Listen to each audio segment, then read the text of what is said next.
Allô? J'espère que notre chorale sera à ce séminaire pour s'entraîner et pour se former. Bien-aimés frères, j'hésite à partager le message que le Seigneur a mis dans mon cœur ce matin. Et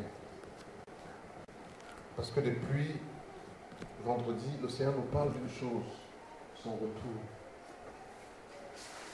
Son retour. Et j'ai été tellement enseigné et tellement saisi par le message que nous partageons depuis vendredi sur le retour du Seigneur. Et j'ai compris que si je devais être jugé comme pasteur, j'aurais une très mauvaise note. Je n'ai pas préparé l'Église au retour du Seigneur. L'Église de ces derniers temps ne doit pas fonctionner comme l'Église primitive. Le message de l'heure maintenant, c'est la préparation du retour du Seigneur. Les signes sont tellement nombreux.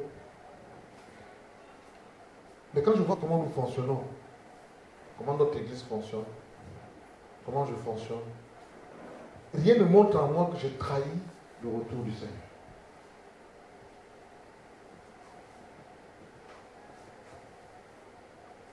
Rien de moi ne trahit le fait que ma vie est une vie d'un chrétien ou d'un serviteur de Dieu qui attend le retour du Seigneur. Rien. Je fonctionne comme tout le monde. Et je crois que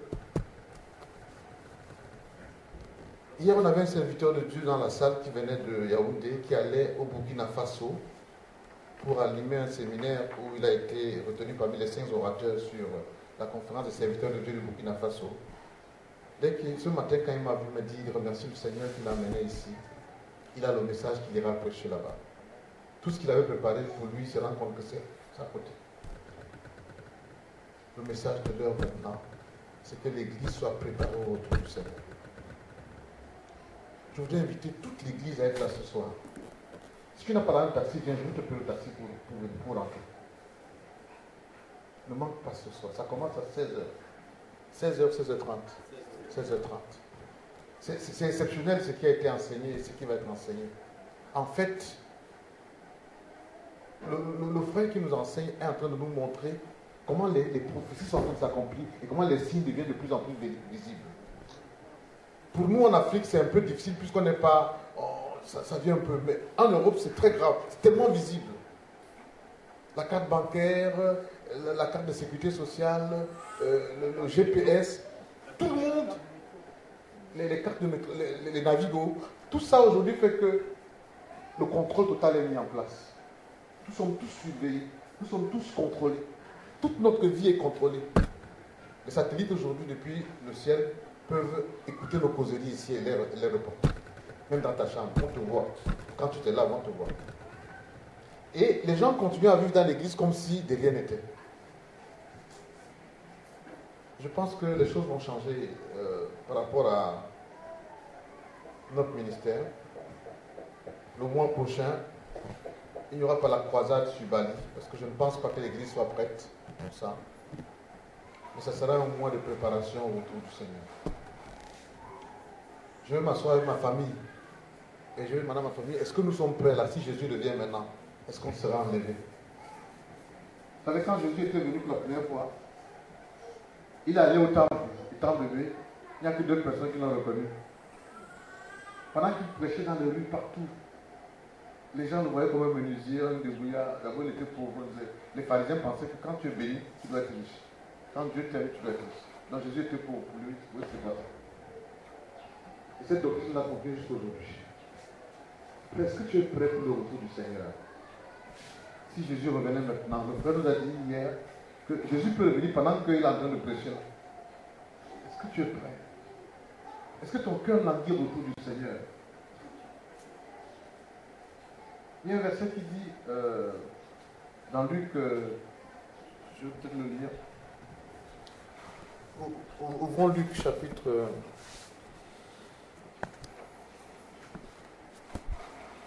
21, verset 8. Luc 21, verset 28.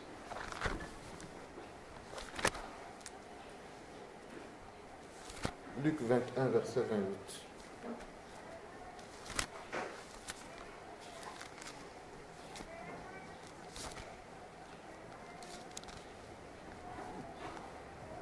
Luc 21, verset 28 dit ceci.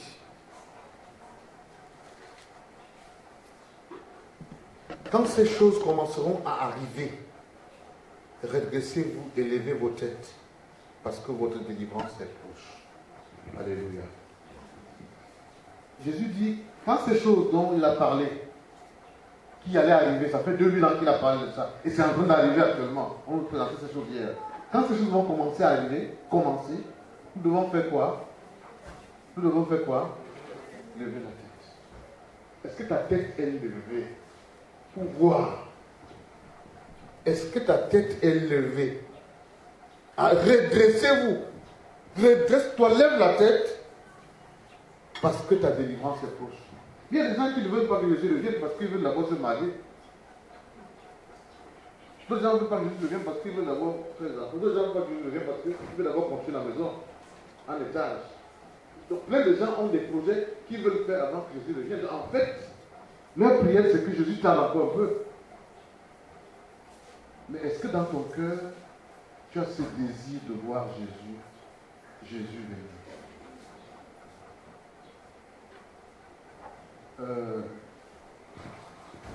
Alain Patrick, je suis en train d'introduire, toi qui vas prêcher ce matin, je suis en train d'introduire. Tu as 30 à 45 minutes pour prêcher. Il y a des gens qui n'étaient pas là lundi, qui n'étaient pas là mardi, qui n'étaient pas là vendredi, ni hier samedi. J'ai peur qu'ils ratent ce message. Donc, j'introduis là, toi qui vas prêcher. Tu as 30 à 45 minutes pour prêcher. Levez, redressez-vous et levez quoi? Vos têtes. Car votre délivrance est proche. Mais il y a des gens qui ne veulent pas la délivrance, ils aiment même ça. Ils aiment la liste. Que ça tarde à quoi, c'est même bon. Parce que chacun de nous veut accumuler davantage de richesses. Il a une maison, il veut une deuxième maison.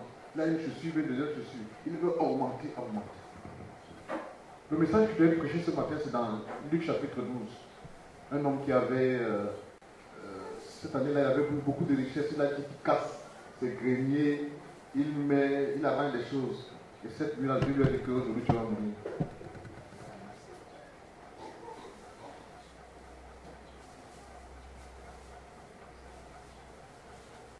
Quand ces choses commenceront à arriver, redressez-vous et levez vos têtes.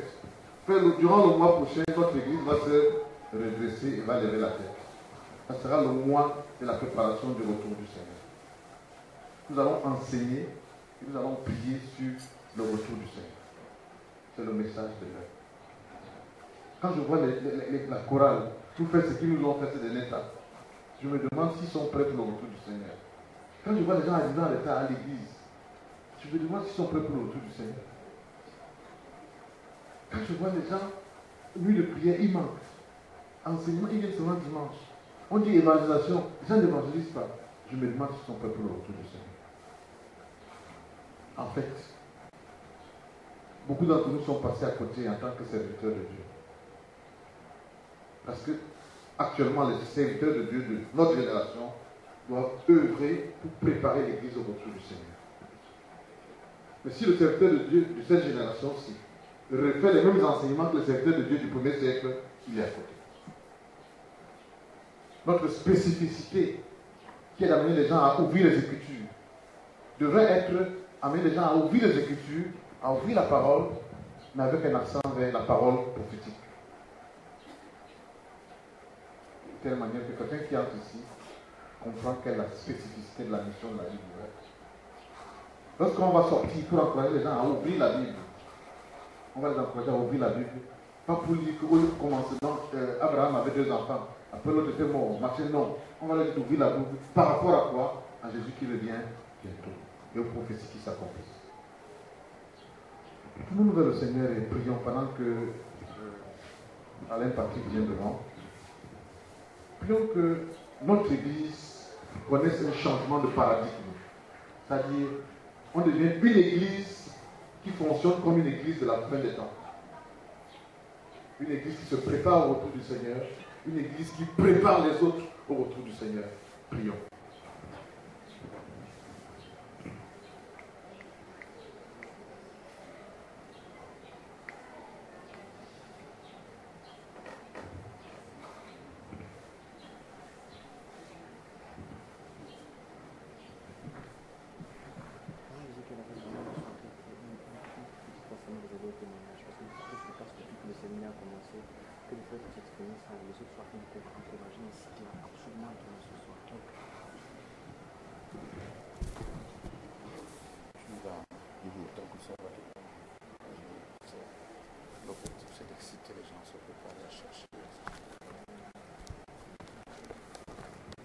Gloire à Dieu. Est-ce que quelqu'un a un témoignage avant qu'il ne prenne la parole? Il a assisté ici au séminaire depuis vendredi. Et quelque chose, il a été touché par le Seigneur, quelque chose s'est passé en lui, il veut témoigner. Moi je vous ai dit, je vais réunir ma famille. Et on va s'asseoir, on va se demander, est-ce que nous sommes prêts? Est-ce que nous vivons comme une famille qui attend le retour du Seigneur? On va se poser cette question. Et quand on va se poser cette question, on va répondre et on va prendre des corrections. Ma famille doit vivre comme une famille qui attend le retour du Seigneur. Il nous faut un poster là, le mur qui est vide là au-dessus de l'écrit. Es-tu prêt pour le retour du Seigneur? Un joli poster comme ça, mais orienté. Quand quelqu'un sort, la question lui soit posée. Est-ce qu'on va fonctionner comme ça maintenant? Qui d'autre a un témoignage? 2 ou 3 témoignages, ça va suffire. Gloire à Dieu. Je pense vraiment qu'on avait besoin de ce rappel. C'est un message que j'ai déjà reçu, mais c'est comme si, quand je voulais donner ma vie au Seigneur, mais c'est comme si après on oublie. J'avoue que après le premier jour de ce séminaire, je suis partie me mettre devant le Seigneur en lui, parce que je me suis rendu compte de tellement de choses. J'étais obligée de me rendre à l'évidence qu'avant vraiment ce séminaire, si le Seigneur revenait, je n'aurais pas été enlevée. J'ai réexaminé ma vie. C'est-à-dire, je me suis rendu compte que c'est comme si le Seigneur tolérait le péché. C'est comme ces paroles du Seigneur qui dit que celui qui est né de Dieu ne pratique plus le péché, n'était plus dans la Bible. J'ai partagé avec les intercesseurs ce matin, beaucoup de choses sont en train de se passer. Je me suis mise à nu devant le Seigneur parce que moi, je n'ai pas envie de vivre la tribulation, j'ai envie d'être enlevée. Alors, j'ai décidé devant le Seigneur, c'est-à-dire de me repentir. J'ai commencé à voir une par là, une parole de médisance par là, et je crois que le Seigneur tolère, ainsi de suite. J'ai commencé à nettoyer mon cœur, afin que je sois prête. J'étais vraiment agréablement surprise ce matin. Il y a une sœur que j'encourage à revenir à l'intercession depuis, nous prions depuis. Elle me dit je vais venir, mais j'avoue qu'elle a été bouleversée, elle a dit que non. Elle s'est rendue compte qu'elle ne servait pas le Seigneur. C'est bon. Pendant ce séminaire, elle s'est rendue compte qu'elle ne servait pas le Seigneur. Et s'il vous plaît, très tôt ce matin, les gars. 11h05, c'est bon. Et ainsi de suite, okay. Et ainsi de suite. Moi, je rends grâce au Seigneur vraiment de ce qu'il est en train de faire dans ma vie. La crainte du péché est revenue à nouveau dans mon cœur. C'est l'une des plus grandes choses que le Seigneur a effectuées. Gloire à Dieu. Amen. Qui d'autre a un témoignage? Oui, frère. Tu étais là? Tu étais là vendredi? Gloire à Dieu. Amen. Je m'excuse, je n'étais pas là vendredi. Mais je pense que j'ai été particulièrement béni, le premier à être béni pendant l'arrivée de ce groupe ici. J'ai été béni parce que ce mardi, dans la cellule de prière à Bonampéry, la cellule de maison, je veux dire, ils étaient là. Ils ont commencé à enseigner. Il y a quelque chose qui m'a particulièrement touché. Et je pense que cette chose a bouleversé ma vie. Il y a un mot, je disais tous les jours dans la Bible, recherchez d'abord, premièrement, le royaume de Dieu. Et tout le reste vous sera donné par-dessus. Je ne connaissais pas effectivement la signification de cela. Mais mardi, gloire à Dieu, j'ai compris. J'ai compris que ce que nous faisons tous les jours, on monte, on descend, on court. Ce n'était pas ça le but de la vie. Le but de la vie, il fallait d'abord rechercher les autres choses. C'était que des bonus. Je ne savais pas. Et j'ai compris. Et je rends gloire à Dieu. Et je vous dis ce matin, à 6 heures du matin, j'ai réuni mon époux, je lui disais encore, est-ce que si Dieu venait, si je suis venu aujourd'hui, est-ce que toi et moi nous sommes prêts? Tel que le pasteur disait. Ce matin, je lui disais encore, nous ne sommes pas prêts. C'est le message que je vous ai donné. L'enseignement de Jésus. Vas-y. Dernier témoignage. Gloire à Dieu. Je voudrais rendre grâce au Seigneur parce que depuis vendredi, pour la première fois, je suis saisie par un message du retour du Seigneur. Très souvent, quand on parlait du retour du Seigneur, je banalisais, je me disais non, on a tout le temps. Et puis je pense que le Seigneur va permettre que je grandisse d'abord bien, que j'ai des enfants et tout ce que le reste.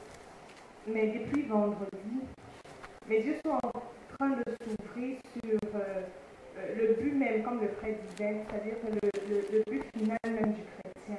Le chrétien, la finalité, c'est pas que le Seigneur te fasse du bien, c'est pas que le Seigneur te vienne en aide tant que tu es sur terre, mais la finalité, c'est d'être enlevé. Et ces images de l'enlèvement m'ont vraiment saisi. Je me suis dit, c'est pas vrai. Seigneur, si tu revenais, comment j'allais vivre, sachant que ton église n'est plus sur terre, et ton église a été enlevée et que je ne suis pas prête. Donc du coup, j'ai commencé à passer ma vie au peigne fin. C'est-à-dire que chaque jour qui passe, je me dis, Seigneur, est-ce que là maintenant je suis prête? Est-ce qu'il y a quelque chose qui peut me disqualifier? Et je me rends compte que certes, le Seigneur est là pendant que nous sommes sur terre, il nous écoute, il exauce nos prières, mais la finalité, c'est d'être enlevé avec le Seigneur au ciel. Le plus important, c'est d'entendre ce son. Et le frère disait, ceux qui ne seront pas prêts ne vont pas entendre le son. Ce serait dommage d'être avec une personne, mais le bonheur que la personne vit à entendre le son, tu ne le vis pas parce que tu es disqualifié, parce qu'il y a une chose qui te disqualifie. Et également, il disait, à cet instant, tu peux être prêt, mais l'instant que si tu n'es pas prêt, donc vraiment chaque jour, tu dois examiner ta vie au printemps. Et ça m'a énormément saisi et je prie pour que le Seigneur m'aide à travailler ma vie par rapport à ce message-là. C'est ton verre d'eau. Amen. Je bénis le nom du Seigneur d'être au milieu de vous. J'aime bien comment le Seigneur agit parce qu'on ne savait pas qu'on serait là ce matin. Normalement, on ne devait pas venir. Encore moins savoir que je prêcherais ce matin. J'aime bien quand c'est le Seigneur qui prévoit lui-même les choses. Amen. Donc, on va sans plus tarder continuer vraiment dans ce message. C'est-à-dire, là c'est bien parce que là, je m'adresse directement à l'Église. Là, on pourra voir vraiment comment l'Église doit aborder ce message-là sur le retour du Seigneur. Nous ouvrons la parole de Dieu dans 2 Timothée au chapitre 3. Je pense que le frère, le dimanche dernier, a abordé ce texte un petit peu avec vous, où effectivement, Paul, dans la fin de ses jours, donne des conseils à son fils spirituel Timothée. Et il lui annonce les choses à venir. Égoïste, ami de l'argent, fanfaron, orgueilleux, blasphémateurs, rebelles à leurs parents, ingrats, sacrilèges, insensibles, incapables, calomniateurs, sans frein, cruels, ennemis des gens de bien, traîtres, impulsifs, enflés d'orgueil, aimant leur plaisir plus que Dieu. Ils garderont une forme extérieure de la piété, mais ils en renieront ce qui fait la puissance. Éloigne-toi de ces hommes-là. Amen. Il est intéressant de lire le 5e verset là. Ils garderont la forme extérieure de la piété, mais en renieront ce qui en fait la force. Ce verset nous montre que ici, il s'agit des chrétiens. Parce que pour avoir une forme extérieure de la piété, il faut être chrétien. Les gens du dehors n'ont pas besoin d'avoir cette forme-là de piété. Quand on parle de piété, c'est un message qui s'adresse aux chrétiens. Il faut avoir la foi. Donc, tous les conseils dont il s'agit ici s'adressent directement à l'Église de Dieu que nous sommes. Sache, déjà le terme, sache. Sache, il vaut mieux pour toi, Timothée, que tu le saches, parce qu'un homme averti en vaut deux. Il faut être prévenu. Et que toi aussi, tu ailles prévenir les autres. Il ne faut pas ignorer que dans les derniers temps, il arrivera des temps difficiles. Sache, il est important pour toi de le savoir. Et ici, l'expression, le terme grec, les derniers jours, il faut savoir que la fin des temps a commencé avec l'arrivée de Jésus sur la terre. Ce n'est pas aujourd'hui que la fin des temps a commencé. Ça a commencé à partir du moment où Jésus est venu sur la terre. La fin des temps a commencé. Mais ici, il s'agit des derniers jours.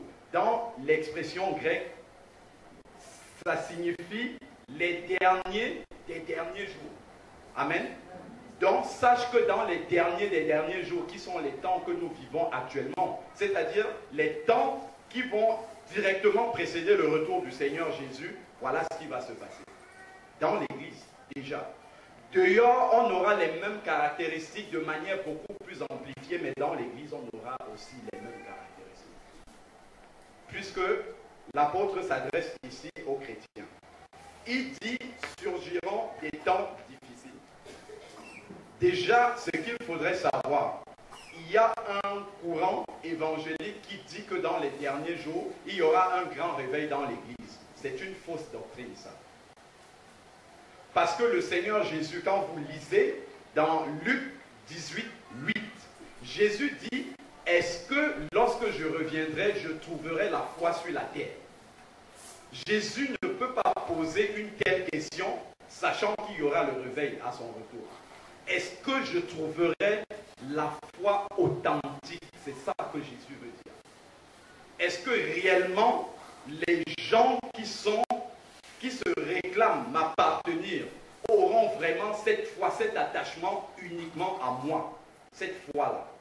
Ou alors est-ce que leur cœur s'approchera de moi uniquement par intérêt? Voilà ce que Jésus dit. Est-ce que je trouverai la foi sur la terre?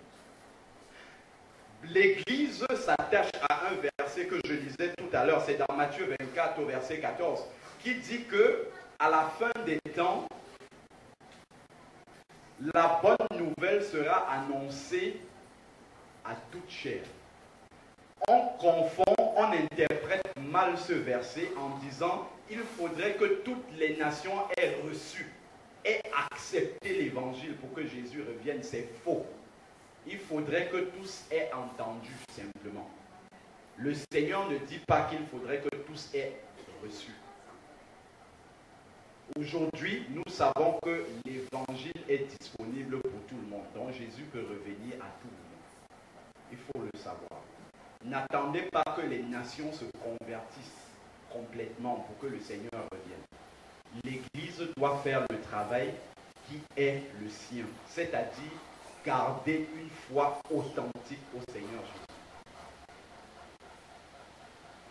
Alors, nous restons dans 2 Timothée 3. Car les hommes seront égoïstes. Égoïstes, ça veut dire que les pensées des hommes seront tournées uniquement autour d'eux-mêmes. Le terme grec égoïste signifie amoureux de soi-même.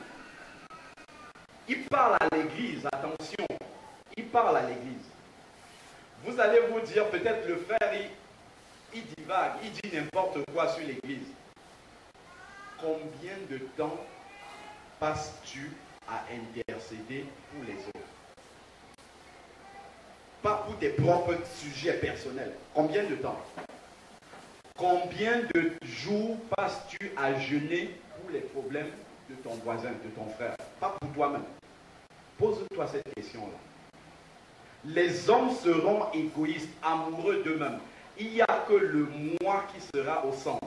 Lorsque vous voyez dans le livre de l'Apocalypse, lorsque le Seigneur s'adresse à l'église de Laodicée, qui est l'église de la fin des temps, c'est cette église-là qui caractérise même l'état spirituel de l'église des derniers jours que nous vivons actuellement. Laodicée signifie pouvoir au peuple, c'est-à-dire que c'est le moi qui est posé sur l'autel de Dieu. Aujourd'hui dans l'église, c'est exactement ce qu'on vit.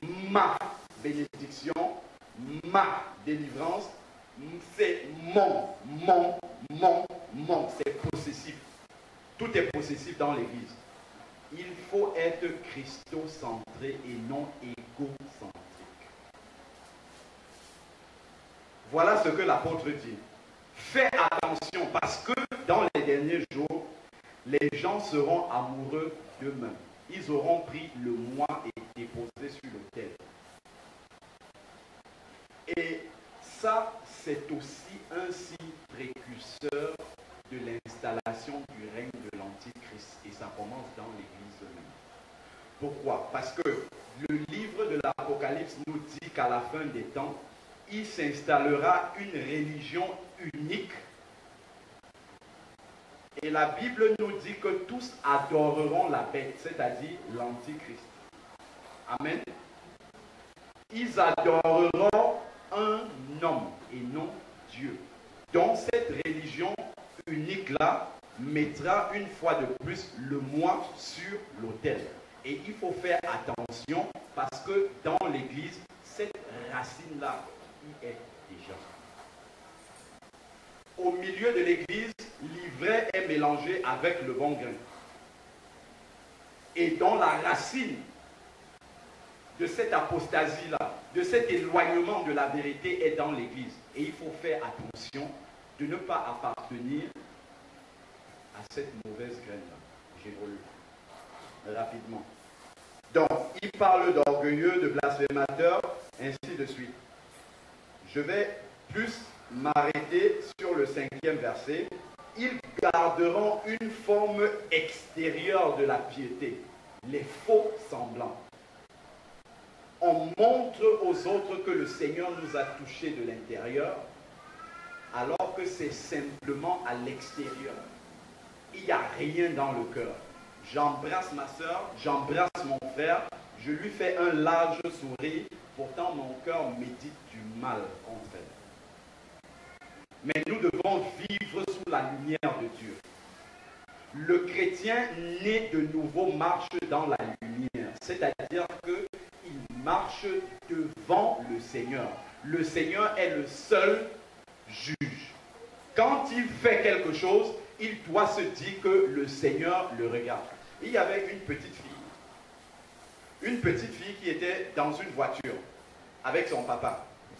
Elles étaient en train de circuler, ça se passait là-bas, en Europe.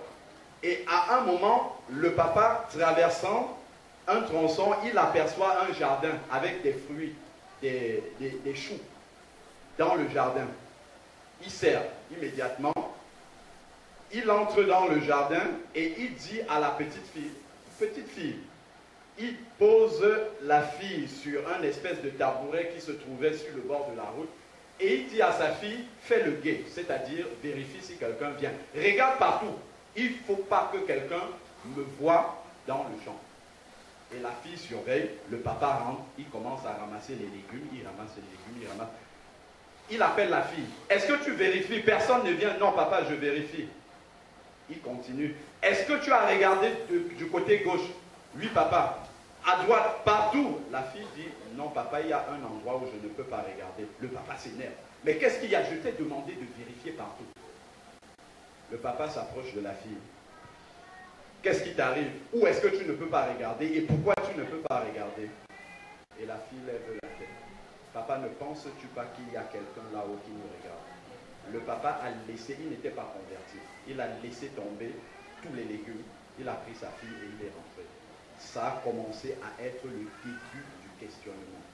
Vivons notre vie spirituelle devant Dieu et non devant les hommes. C'est comme ça que nous allons nous préparer de la meilleure des manières au retour du Seigneur Jésus.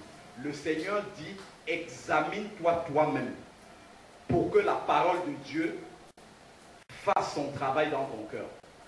Ne laisse pas quelqu'un d'autre t'examiner. Si tu fais ton propre examen, quand tu arriveras devant le Seigneur, tu auras déjà corrigé avec l'aide du Seigneur ce qu'il faut dans ton cœur pour que tu sois prêt.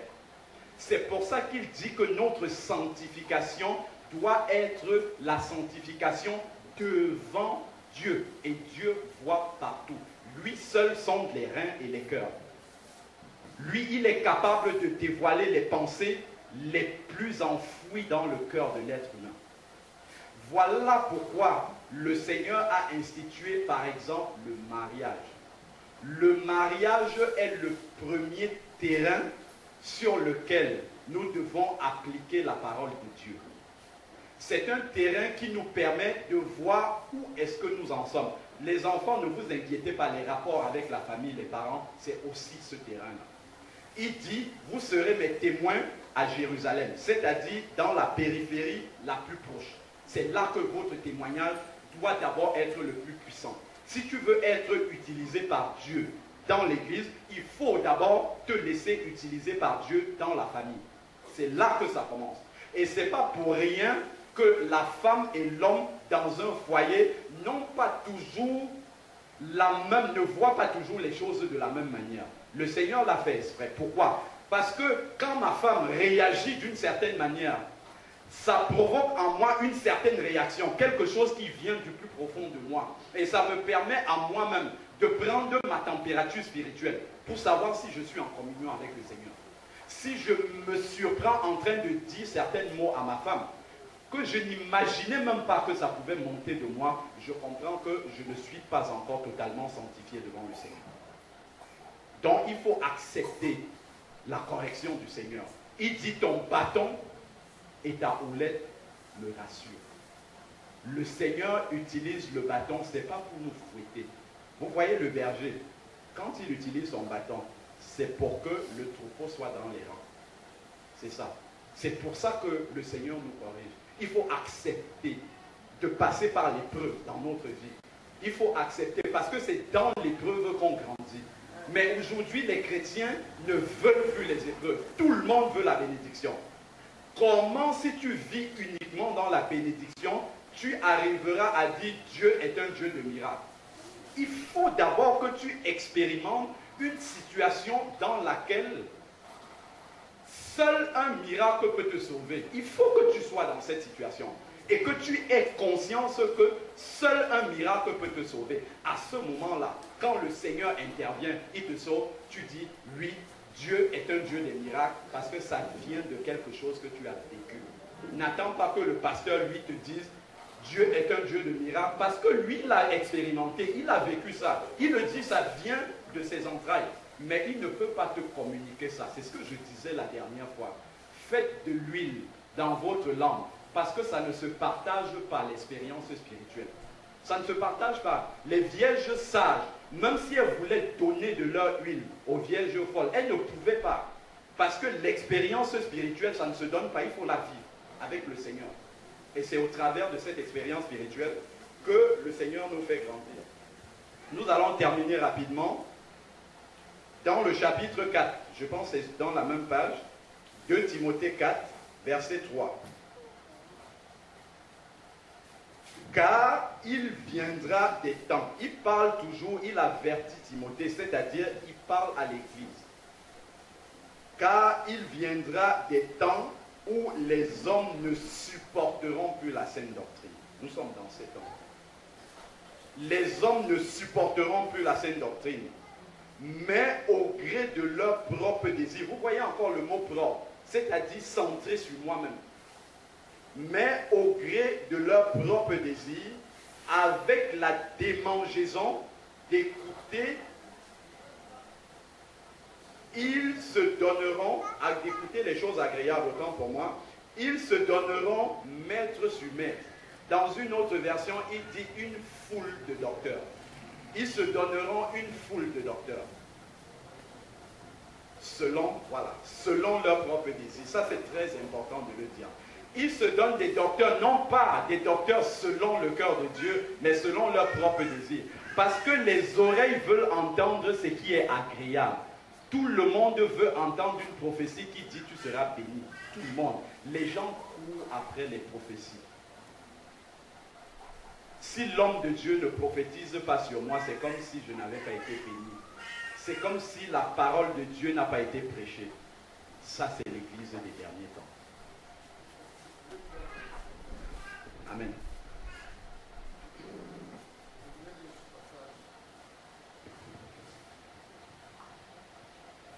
Alors, je vais lire ce passage dans ma version. Car il viendra un temps où les hommes ne voudront plus rien savoir de l'enseignement authentique. Sous l'influence de leurs désirs et pour satisfaire leur convoitise, ils se choisiront une foule de maîtres. Ils courront de doctrine en doctrine au gré de leur fantaisie, ayant la démangeaison d'entendre des paroles qui chatouillent agréablement leurs oreilles. Les frères vont d'église en église. On dit qu'il y a un d'accord là-bas.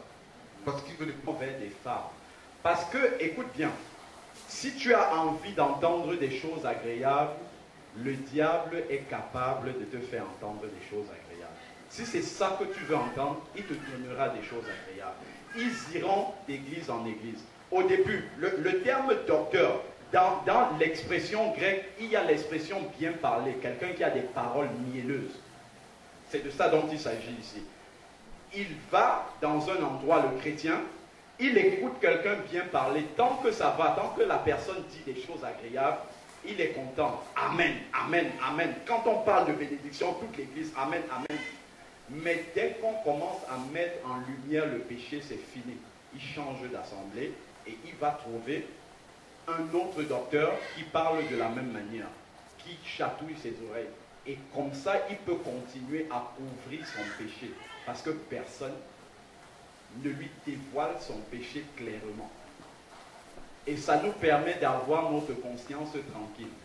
Et on dit qu'on prépare le retour du Seigneur. La trompette sonnera et on n'entendra pas. Malheureusement. C'est pour ça qu'il faut se laisser sonder par la parole de Dieu. Ne courez pas après les prophéties. Examinez. C'est dans 1 Thessaloniciens 5:20. Tu entends une prophétie, ça ne signifie pas que immédiatement c'est la parole de Dieu. Il faut que tu examines la prophétie. Que tu pries pour que le Seigneur te confirme si ça vient véritablement de lui ou pas. Que tu retiennes ce qui est bon et que tu rejettes ce qui n'est pas du Seigneur. Si tu as un cœur sincère devant Dieu, il te révélera si ça vient véritablement de lui. Il nous est parlé des faux docteurs. Aujourd'hui, l'Église n'examine plus la parole de Dieu pour savoir. Vous avez entendu parler des chrétiens de Béret. Il ne faut pas prober tout ce qu'on vous dit. Il faudrait que vous ayez la parole de Dieu. Quand on vous enseigne, il faut vérifier dans les Écritures. Est-ce que ce que j'entends là, réellement, est-ce que la Bible nous dit que chaque jour, les chrétiens de Béret examinaient, l'expression grecque dit, ils passaient au cri de ce qu'ils entendaient, pour savoir si véritablement ça vient de Dieu. Combien de chrétiens aujourd'hui exercent le discernement spirituel? Même si le plus grand des apôtres arrive et vous donne un message, examinez-le. Ce n'est pas parce qu'on a dit qu'il vient de France ou qu'il vient de Washington. Examinez la parole de Dieu pour savoir si ce qu'on vous enseigne est vrai. Ça, c'est l'attitude du chrétien des derniers temps. Il doit être un chrétien de Béret. Il ne faut pas accepter n'importe quoi. Aujourd'hui, ce sont les titres qu'on met en avant. Voilà le grand apôtre, voilà le grand évangéliste. Quand je regarde la télé ici, on me dit des télévisions chrétiennes, il n'y a que de grands prophètes, que de grands titres. Aucune humilité. Faites attention à ce que vous laissez entrer dans votre cœur. Examinez la parole de Dieu, passez-la au crible. En plus, les chrétiens de Béret, ils n'examinaient pas la parole de n'importe qui. Le grand apôtre Paul, 2 Corinthiens 4, il a été enlevé dans la présence de Dieu. Il a entendu des paroles ineffables qui n'est pas permis à un homme d'entendre. Mais les chrétiens de Béret n'étaient pas impressionnés par ça. Ils s'examinaient. Est-ce que ce qu'il nous dit, c'est la vérité? Pourquoi? Parce que dans leur cœur, ils avaient le désir de plaire à Dieu et non à un homme. C'est ça qui motive la recherche. Parce qu'ils ne voulaient pas se laisser tromper par un homme. Ils voulaient faire la volonté de Dieu. Puisses-tu rechercher véritablement la volonté de Dieu parce que tu veux la mettre en application dans ta vie. C'est ça qui doit être la motivation première. Parce que tu veux la mettre en pratique. Jésus, tous les jours tu viens, tu chantes, tu lèves les mains. Lis dans Jean 16, au moins 4 à 5 fois, Jésus répète, celui qui m'aime, c'est celui qui garde mes commandements. Tu ne peux pas dire j'aime le Seigneur alors que tu vis dans le péché. Ce n'est pas possible. C'est antinomique. Ça ne marche pas ensemble. Quand tu dis j'adore le Seigneur, c'est-à-dire que tu lui donnes la plus grande expression de l'amour. C'est pour ça que l'adoration doit toujours se terminer par l'obéissance. Plus on est un adorateur du Seigneur, plus on est quelqu'un qui met en pratique la parole de Dieu dans sa vie de tous les jours. C'est à ça que doit nous conduire la véritable adoration. Parce que nous n'adorons pas seulement du bout des lèvres, mais notre vie même, le témoignage de tous les jours doit être ça. C'est ça même la véritable adoration au Seigneur. C'est le témoignage de notre vie. Parce que coûte que coûte, je veux faire la volonté de Dieu. Même si tu es le seul à Douala à faire la volonté de Dieu, il faut que ça soit toi. S'il y a une seule personne qui obéit à Dieu à Douala, il faut que ça soit toi. Noé était le seul sur une génération de 2 milliards de personnes, comme je vous ai dit. Noé était le seul à faire la volonté de Dieu. Mais il ne s'est pas laissé engloutir par le nombre. Ne te laisse pas phagocyter par l'église tiède. Reste, insiste. Insiste pour faire la volonté de Dieu, que ça plaise ou non.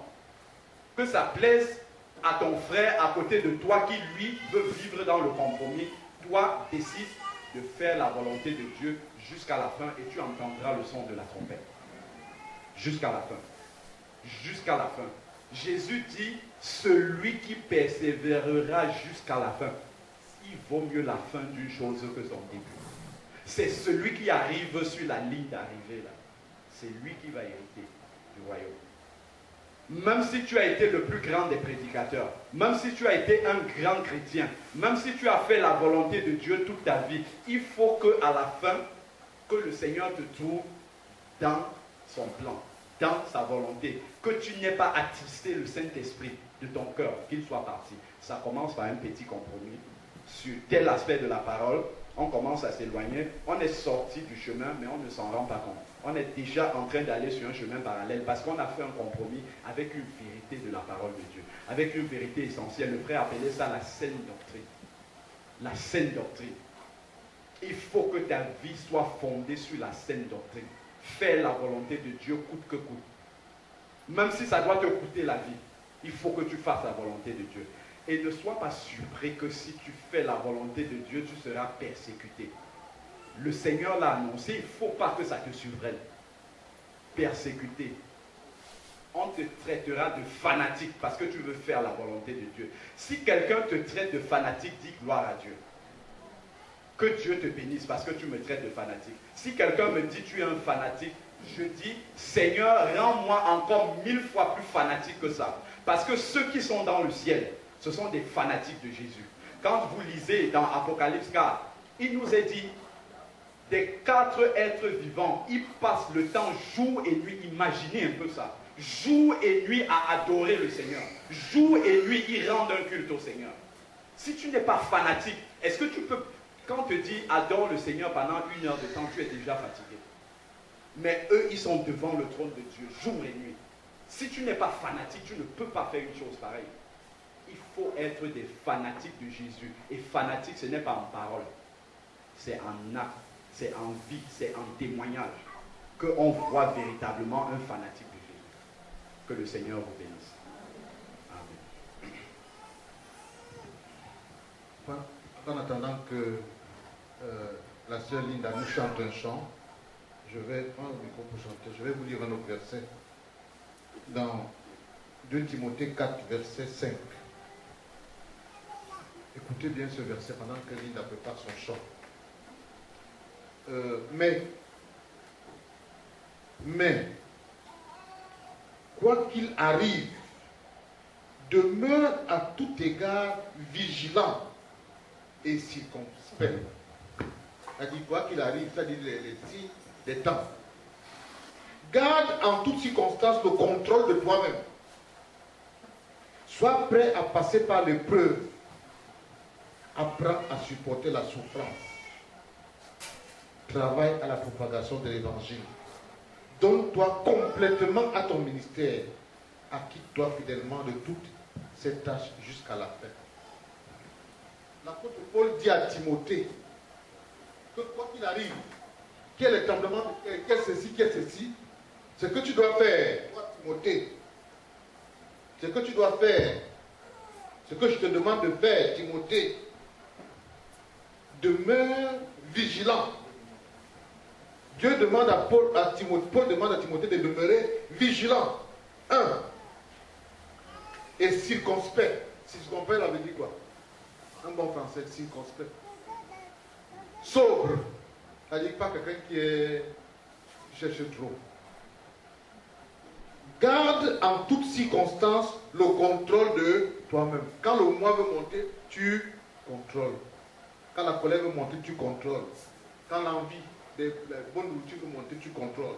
L'envie des choses veut monter, tu contrôles. Contrôle de toi-même. Ensuite, il lui dit quoi? Sois prêt à passer par l'épreuve. Attends-toi que tu peux passer par les temps difficiles. Parce que la doctrine qu'on nous enseigne dans les radios chrétiennes aujourd'hui, c'est que Dieu bénit. Et quand tu passes par l'épreuve, c'est le diable qui te... C'est le diable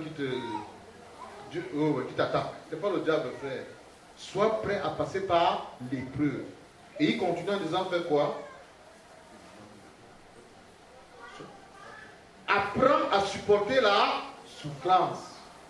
Apprends à supporter la... Quand la souffrance arrive, il dit pas vraiment moi, je ne sais pas ce que j'ai fait à Dieu, moi je ne sais pas vraiment...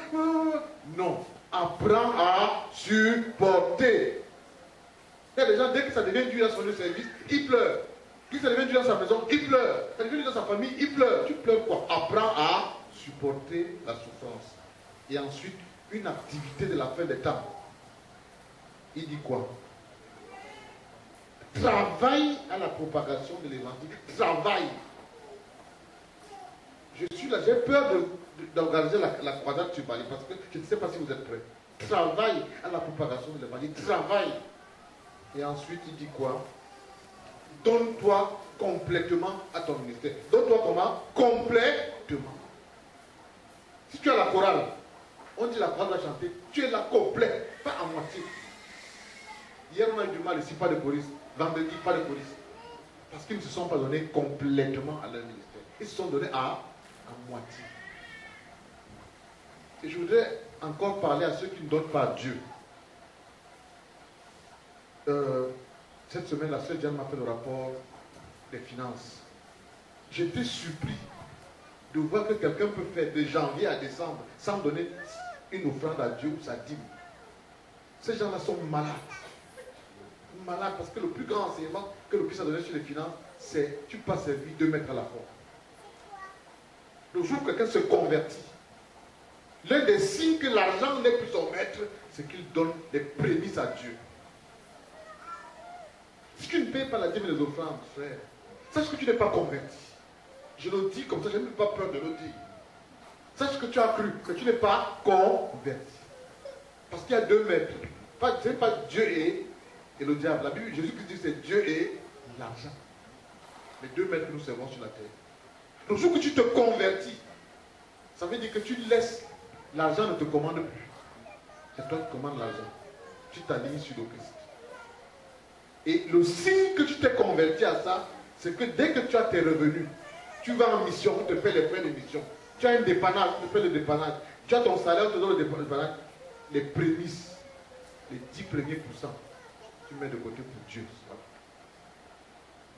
Je suis obligé d'avertir les gens aujourd'hui parce que l'heure est grave. On peut faire comme ça. Les gens aiment les doctrines qui les intéressent à les oreilles. On dit que Dieu va vous bénir. Levez les mains, je vais vous bénir l'église maintenant. Les gens se bêtent. Non. Venez, je vous mets l'huile. Les gens viennent, on leur met l'huile. D'autres maintenant, d'autres pasteurs versent seulement les bouteilles d'huile sur la tête. Les gens. Pour que la personne sache que la bénédiction là c'est beaucoup, ils versent toute une bouteille d'huile d'olive. Comme si c'était la soupe. La sauce de tomate. Ils versent l'huile comme ça là. Et les frères sont là comme ça. Moi, l'huile coule sur lui. Et il te dit le verset qui dit que c'est bon l'huile. C'est comme la barbe d'Aaron où l'huile. Il te montre le verset. Tu dis que oui, pasteur, merci, pasteur. Et tu rentres et tu ne vois pas le changement. Et le changement qu'il veut là, c'est la bénédiction. Ça dit que les maisons, les voitures, la nourriture, l'argent. Frère, que Dieu nous aide. Que Dieu nous aide. Que Dieu nous aide à comprendre ça. Prépare ton cœur à supporter la souffrance. Prépare-toi que les épreuves peuvent venir. Donne-toi à propagation de l'évangile. C'est-à-dire quand on ouvre ton sac, ce n'est pas les parfums, les laits de toilette, les petits trucs qui ont la poudre là. On fait comme ça là. Tu dois avoir la poudre de ça. Il faut les traiter dans le sac de quelqu'un qui attend le retour du Seigneur. Amen. Quand je vois un frère qui a un sac, il n'y a pas la vie dedans, ce frère-là m'énerve. Je vous avais dit ici que chacun de nous, dans son sac, doit avoir au moins le petit Nouveau Testament. Si tu n'as pas, viens me demander, je te donne. Si tu n'as pas ça, tu dois avoir la Bible qui a la fermeture dans le sac. Ou alors ta Bible d'habitude dans le sac. Un peu parfum, un peu ceci, ça. On dit ça fout tout. Fout tout de quoi? C'est pour rien. Pour rien. C'est pas pour tout. Les femmes marchent, ça c'est gros comme ça. Tu peux il n'y a rien. Tout ce qu'il en est rien. S'il n'y a pas la Bible. L'autre jour, la soeur Marceline me disait que quand les gens entrent ici, là, ils sortent. Il faut qu'ils se rendent compte que notre église est une église de la Bible. Amen. Il faut qu'ils se rendent compte que notre église est différente parce que nous sommes assis sur les Écritures. Pas en lisant ça, mais en regardant comment les frères, le rapport des frères avec la Bible. Mission de la Bible. Tu cherches un verset, tu trouves ça sur un frère. On dit la patience, c'est comment on dit la patience, c'est le frère Henri. Voilà le frère, tu vas voir la patience. On dit l'amour, c'est quoi? On dit que l'amour, c'est Guy Roland. On dit que l'évangélisation, c'est quoi? L'évangélisation, c'est pasteur. Les versets sont ici. Là. Les noms des personnes deviennent les versets. Les vertus de la Bible. Voilà notre mission, frère. Je vous ai dit que je vais m'asseoir avec ma famille, on va s'asseoir. On va se demander, est-ce que nous sommes prêts pour le retour du Seigneur? Est-ce qu'il va parler le premier? Après, je suis grâce. Je vais parler le dernier. Chacun va dire ce qu'il voit. Et on va corriger notre fonctionnement en tant que... Amen. Nous allons clôturer par un chant. Comme c'est un couple missionnaire, ils travaillent toujours à deux. Hein? C'est ça, non? Elle va chanter pour nous. Est-ce que le frère Harrington peut venir l'accompagner au piano? Viens seulement au piano. Comme étant là-bas, ça va venir seul. Amen. Amen. Quand Dieu te dit de faire quelque chose, frère, il te dit porte la table. Le grand pas dit que une grande table là, mets seulement les mains. Pendant que tu mets les mains, les anges vont venir t'aider à porter. Amen. Ça, les choses de Dieu. C'est ça les choses de Dieu. Quand Dieu t'appelle, tu commences. Les anges viennent. Mais quand tu as que, ouais, un gars, est-ce que je peux? Vraiment, ça se trouve pas exagéré. Dieu te regarde. Mais dès que tu commences, les anges viennent. Amen. Ils sont nombreux, les anges. Ils sont dans cette salle ce matin. Alléluia. Je vais chanter la fidélité du Seigneur. Dieu fidèle, tu ne changes pas.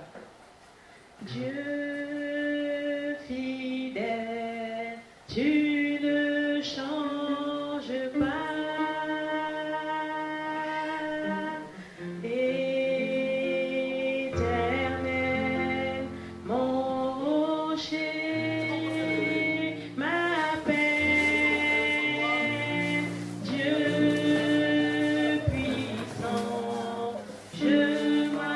m'appuie sur toi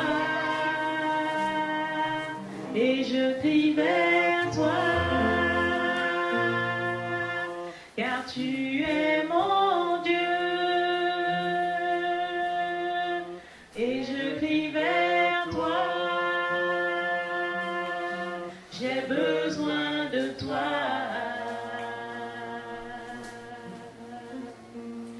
Dieu fidèle, tu ne changes pas.